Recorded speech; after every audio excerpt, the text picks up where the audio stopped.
Good afternoon. I'm Saad Al-Aziz, the owner and head instructor of Semper Fortis Jiu Jitsu here in San Antonio, Texas, and I'm here to tackle this week's question of the week. This week's question of the week is my thoughts on belt promotion test.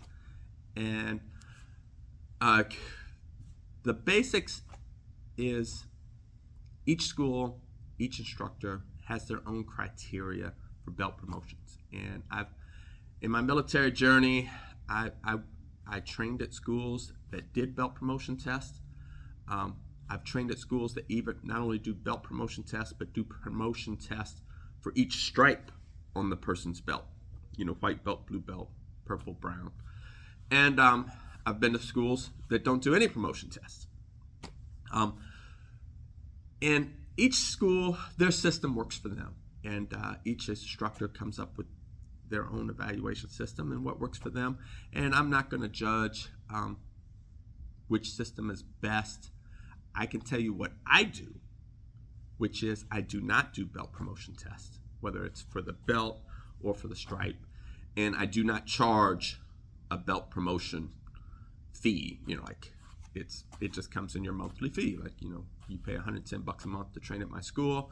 When it's time to promote you, I don't know how much these belts cost. We buy them on, from a vendor. I don't know, they might cost 10, 15, 20 bucks. I take that out of the school budget and it's your belt. So I don't even want you to pay me the 10, 15, 20 bucks or whatever the cost of the physical belt is. It's just part of your tuition. Other schools do it differently, and that's their thing. The reason I don't do belt tests, and my philosophy for not doing belt tests, and like I said, those that do belt tests, man, whatever floats your boat, and they have good reasons for it, and it works for them. For me, I don't, because my philosophy is that one, I spar, aka roll with all my students, and that's when I'm healthy.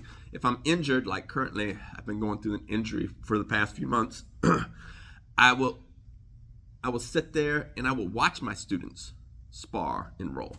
In addition to when I pair them up in class, I pair students up and I watch how they train.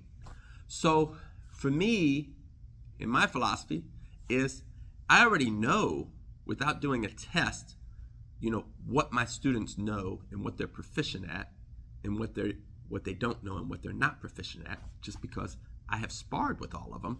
And when I'm not sparring with them, I'm watching them, spar.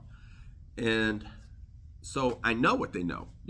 It's no big surprise. The big surprise might be they might know some extra stuff because they watched some videos online or maybe went to a seminar. But the things that I feel that they need to know and the things that I feel that they need to be proficient at, I already know that just by watching you, daily in class.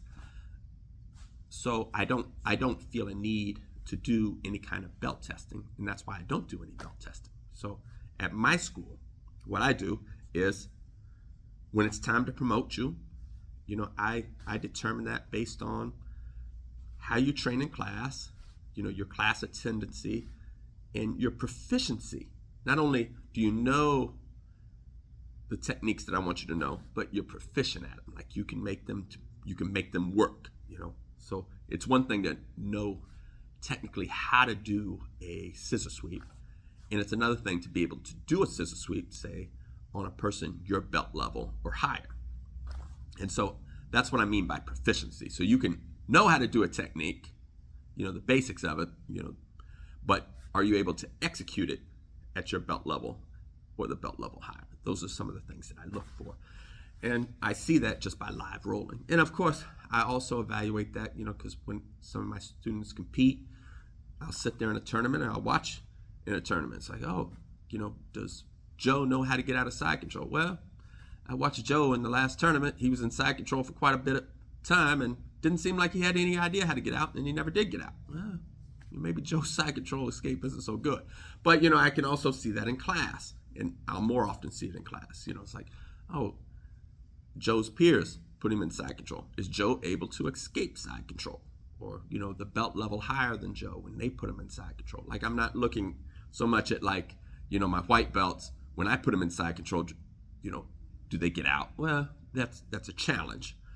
But are they doing the fundamentally correct things to get out? Or are they just laying there dying, hoping the time on the clock expires, before they do? So that's my evaluation system. And like I said, other schools do things differently, and I'm not here to say it's right or wrong, and it's just different. And I think that's one of the challenges that we have as a society is we don't want to have buyer's remorse. It's like, well, if this is the way I would do it, then it must be the best way, and everybody else should do it exactly the way I do it because I want some kind of reaffirmation that my ideas are the best. No, my ideas are my ideas, and somebody else's system may be better, maybe worse, maybe the same, but different. And different isn't necessarily better or worse. It's just different. So that's my promotion system. That's how I work it. So when you come in, you're always being evaluated, for promotions. And that's why I also don't do like a semi-annual or annual promotions. I don't have, the closest thing I have to a belt promotion time is like some promotions I'll just wait, for like when my instructor comes into town just to promote my student in front of them.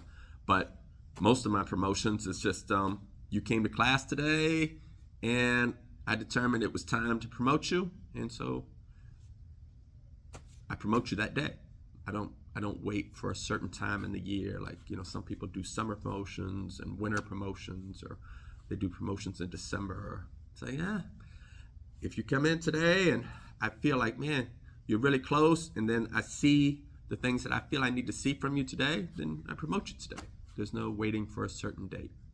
That's just the way I work. Other people do things differently and it works for them, but that's the way I do them. So that's it for this week's question of the week. Feel free to comment below your insights on what you think is best, or if you see other things that work for you that you would do if you was a school owner, and that's cool. And if you got a question for next week, fire that below and I'll tackle that question. So thank you. Ciao.